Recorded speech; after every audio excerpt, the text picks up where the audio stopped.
ट्रॅव्हलिंगचा pouch आता खूप विस्कटलेला आहे, पण मला तुमच्याबरोबर पटापट शेअर करायच्यात की कोणत्या गोष्टी मी ट्रॅव्हलिंग करत असताना शक्यतो बरोबर नेते.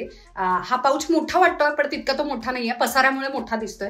तर ऑफकोर्स पटापट होणारा शॅम्पू, मॉक्सीचा जर तुमचे कर्ली हेअर असतील तर शॅम्पू, कंडिशनर, फेस वॉश, काही हेअर स्क्रंचीज. त्याचं कारण असं की यानं खूप नटल्यासारखं वाटतं हेअर ॲक्सेसरीज न्यायच्या नेहमी.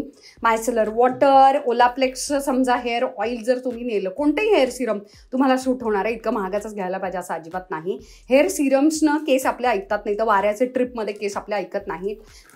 लिव्ह इन कंडिशनर कोणता पण हे लिप बाम आहे ज्याच्यामध्ये सनस्क्रीन आहे, SPF 50चं लिप बाम आहे, फिक्स डर्माचं, अप्रतिम आहे. ते नेलं की माझं काम होतं, लिप पण टॅन होत नाही. आपल्याला पिंपल वगैरे येणार असेल, सुरुवात झाली असेल तर त्याच्यावरती ड्राय हे जस्ट लावलं की फोड येत नाही.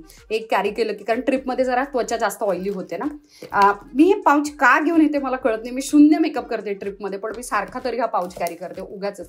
ऑफकोर्स ब्रश आणि टूथपेस्ट, मायसेलर वॉटरचं कापूस, थोडीशी औषधं, हे हेअर स्क्रंचीज या पाऊचमधून आणलेले. ॲक्सेसरीजचा असा एक छोटासा पाऊच ज्याच्यामध्ये मस्त काही दागिने, कानातले, बांगड्या टाकल्या की एवढासा पाऊच हाता एवढा आहे जवळजवळ फक्त, की काम होऊन जातं. बाकी काहीच नाही. सनस्क्रीन्स आहेत ज्याची वेगवेगळा रील आणि शॉर्ट घेऊन मी येतेच तुमच्या भेटीला.